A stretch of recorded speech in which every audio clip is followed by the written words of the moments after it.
एक विद्यालय था। उस विद्यालय में सारे बच्चे अंधे थे, अंधों का विद्यालय था। उनके जो टीचर थे, गुरुजी थे, मास्टर जी थे, वो सारे अंधे बच्चों को पढ़ाते थे। मास्टर जी अंधे नहीं थे, मास्टर जी की आंखें थीं, सारे बच्चे अंधे थे।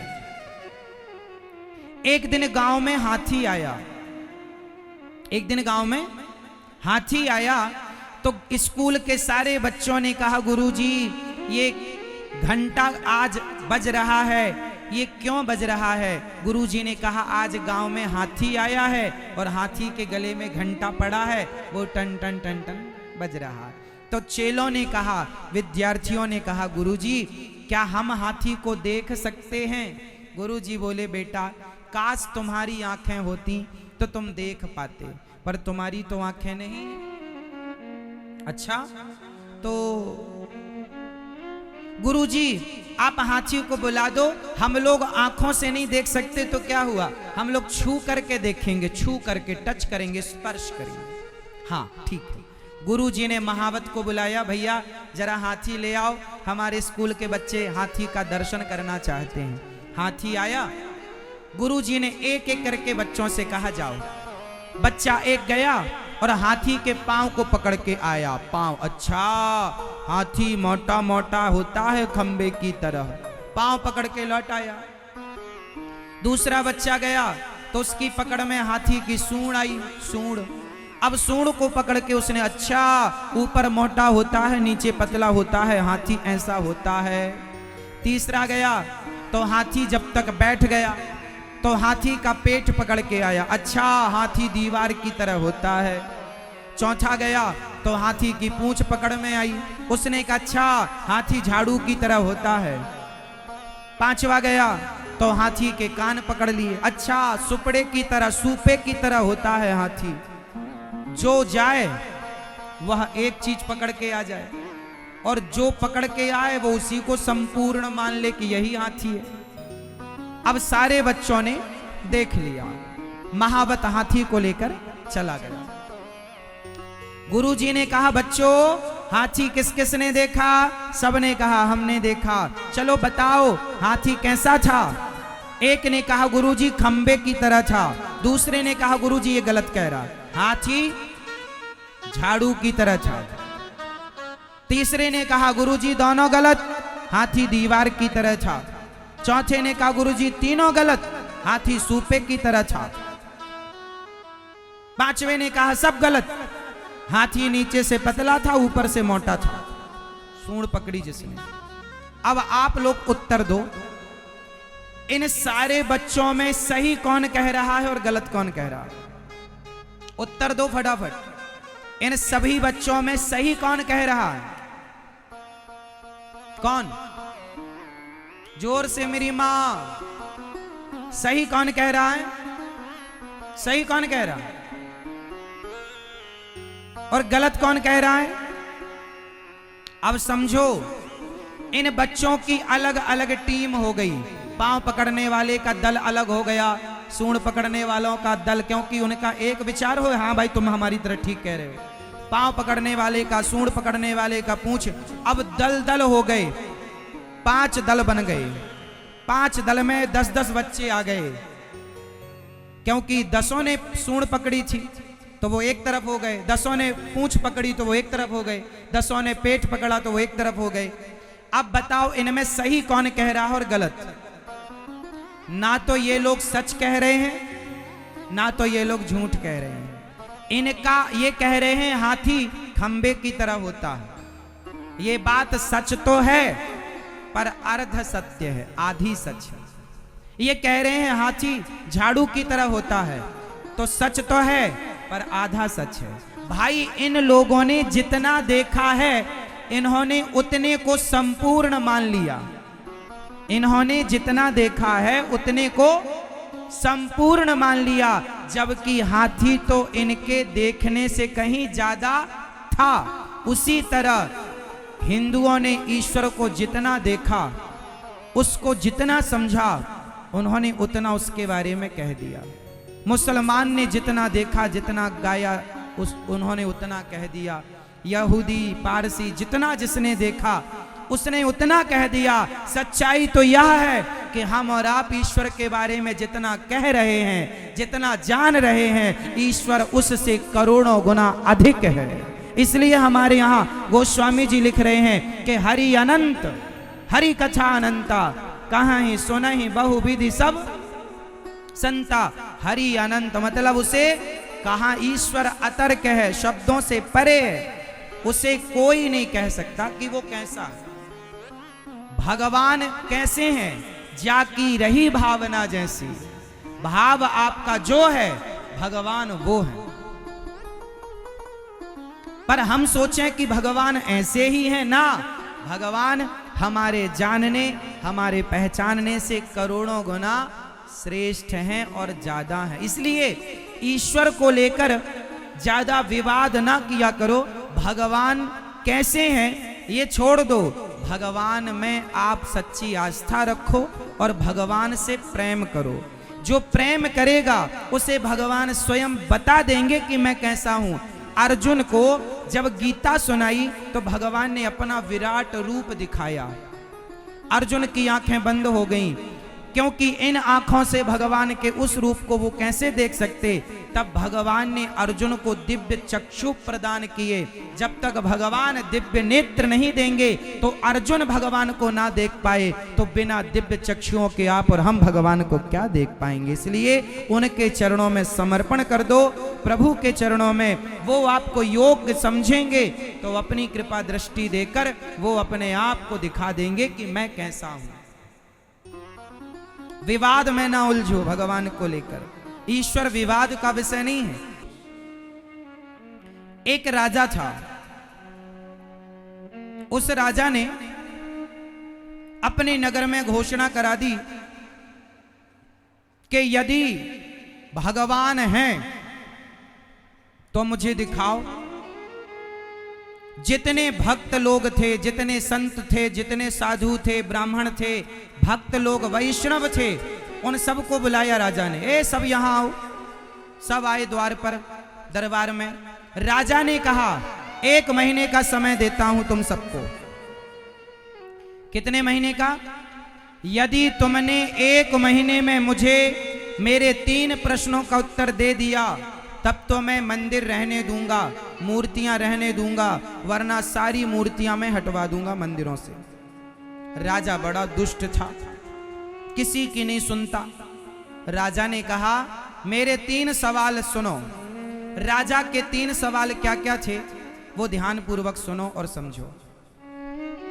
राजा का पहला सवाल था कि भगवान कहां हैं, और हैं तो दिखाई क्यों नहीं पड़ते। पहला सवाल। राजा का दूसरा सवाल, भगवान यदि हैं तो अभी किस तरफ देख रहे हैं, भगवान अभी किस ओर देख रहे हैं। और तीसरा, अभी भगवान क्या कर रहे होंगे, अभी वर्तमान में भगवान क्या कर रहे होंगे, अभी भगवान क्या कर रहे हैं। अब सारे भक्तों से राजा ने ये 3 सवाल किए। बोले ये 3 सवाल के उत्तर आप 1 महीने के अंदर हमें दो, वरना हम सारी मूर्तियां हटवा देंगे, अपने राज्य से मंदिर तोड़वा देंगे। अब तो सारे नगर में हाहाकार मच गया मैया। सारे नगरवासी परेशान हो गए, भक्त लोग, साधु लोग, वैष्णव लोग परेशान हो गए कि बड़ा दुष्ट राजा है, क्या करें भैया, कैसे निपटें।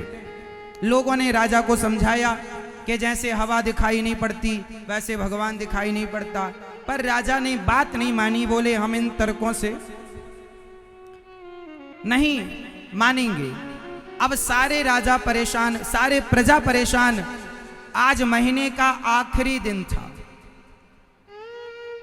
एक संत बड़े उदास थे, गृहस्थ संत थे। उनकी बेटी ने देखा कि मेरे पिताजी उदास हैं, तो पिताजी से बेटी ने पूछा पिताजी आज आप उदास दिख रहे हैं, आपकी आंखों में पानी है, क्या हुआ, आज आप उदास क्यों। उस बूढ़े संत ने कहा बेटी हमारे राज्य का राजा बड़ा दुष्ट है, सारे मंदिरों से मूर्तियां हटाने की बात करता है, और वो सारे मंदिरों से मूर्तियां हटा देगा। बड़ा दुष्ट नालायक राजा है। 3 सवाल उसने पूछे हैं, बहुत उत्तर दिए हमने, बहुत समझाया, सुनता ही नहीं है। लड़की ने कहा, पिताजी आप आज्ञा करो तो मैं समझाऊं। बेटी क्या तुम समझा दोगी? हाँ, आज आखिरी दिन है बेटी, नहीं समझा पाई ना तो वो तोड़ देगा। बेटी बोली मैं जाती हूं।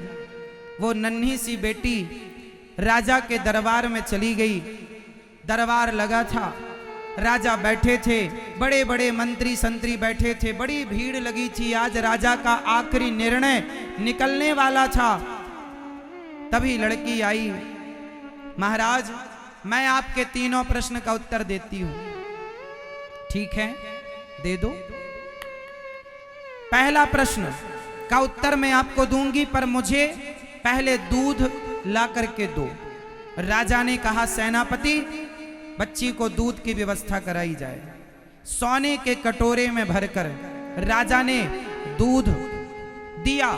उस लड़की ने दूध से भरे कटोरे को सभा में रखकर उस लड़की ने राजा से सवाल किया, महाराज बताओ, ये दूध से भरा कटोरा है, बताइए आपको इस कटोरे में क्या दिखाई पड़ रहा है?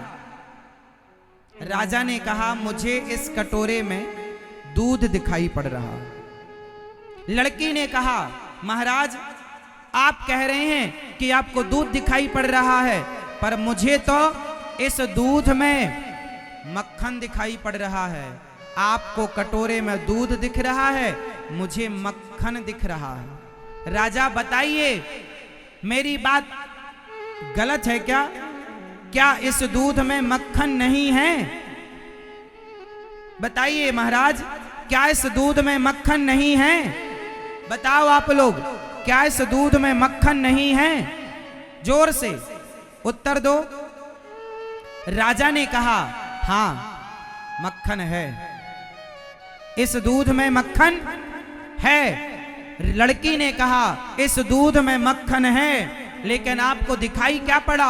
आपको दूध दिखाई पड़ा, मुझे मक्खन दिखाई पड़ा। राजा साहब, जैसे दूध में मक्खन है, उसी तरह इस सृष्टि के कण कण में भगवान ऐसे ही समाये हैं जैसे दूध के कण कण में मक्खन समाया हुआ है। आपको दूध दिखाई पड़ा, हमें मक्खन दिखाई पड़ा।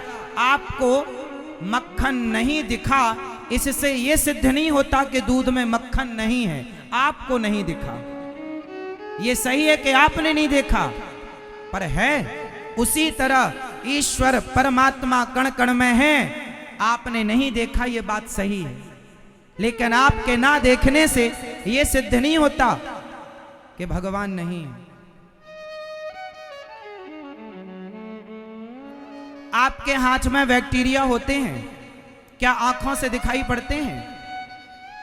मेरी बहन बताओ, आपके हाथ में बैक्टीरिया हैं, दिखाई पड़ते हैं? फिर कैसे दिखते हैं? बताओ जल्दी, कैसे दिखते हैं? बताओ। हाथ में बैक्टीरिया है, पर इन्हें देखने के लिए एक मशीन आती है जिसे माइक्रोस्कोप कहते हैं, सूक्ष्मदर्शी यंत्र कहते हैं। एक मशीन आती है, उस मशीन के द्वारा ये बैक्टीरिया जैसी बारीक चीजें देखी जाती हैं। सोचो कि तुम्हारी इन आंखों से बैक्टीरिया नजर नहीं आते, तो इन आंखों से परमात्मा कैसे नजर आएगा? तुम्हारी आंखों से बैक्टीरिया नहीं दिखते, इसका मतलब ये नहीं है कि बैक्टीरिया नहीं है। तुम्हारी आंखों से भगवान नहीं दिखते, इसका मतलब ये नहीं कि भगवान नहीं है। जैसे बैक्टीरिया को देखने के लिए यंत्र चाहिए, उसी प्रकार भगवान को देखने के लिए मंत्र चाहिए, भक्ति चाहिए, प्रेम चाहिए। राजा संतुष्ट हो गया, तुम्हारी बात ठीक है। सवाल दूसरा, भगवान किस तरफ देख रहे हैं? बताओ, भगवान किस तरफ देख रहे हैं? उस लड़की ने कहा कि महाराज हमें एक मोमबत्ती दी जाए। मोमबत्ती जलाकर लड़की को दी गई। लड़की ने राजा से कहा, महाराज अब बताओ ये मोमबत्ती का प्रकाश किस ओर देख रहा है? राजा ने कहा, चारों ओर देख रहा है। लड़की ने कहा, जैसे मोमबत्ती का प्रकाश चारों दिशाओं को प्रकाशित कर रहा है, उसी प्रकार परमात्मा है, वो एक समय में एक साथ चारों तरफ 10 दिशाओं को देख सकते हैं। प्रश्न तीसरा, तुम्हारे भगवान क्या करते हैं? अभी इतने बज के इतने मिनट में अभी भगवान क्या कर रहे होंगे, मुझे बताओ।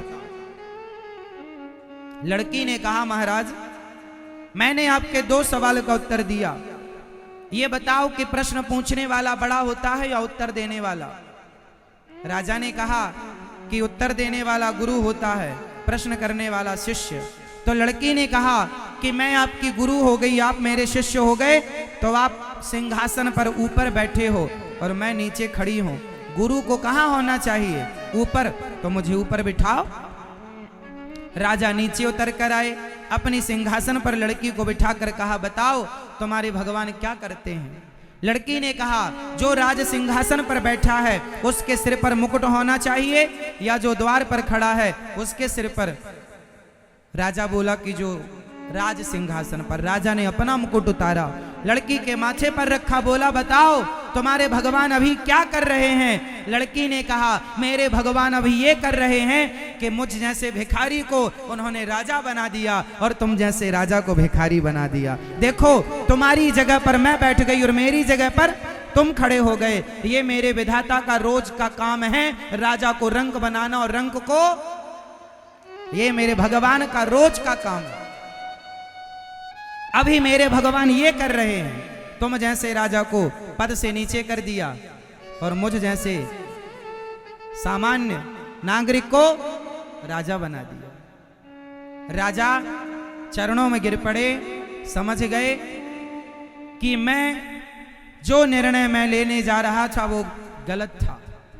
लड़की ने आंख खोल दी, बस मेरी मां, पूरी बात का केवल ये अर्थ निकला कि ईश्वर संदेह का नहीं, केवल श्रद्धा का विषय है। यदि परमात्मा को करीब से जानना है तो भगवान से सच्चा प्रेम करना सीखिए, गोपियों की तरह।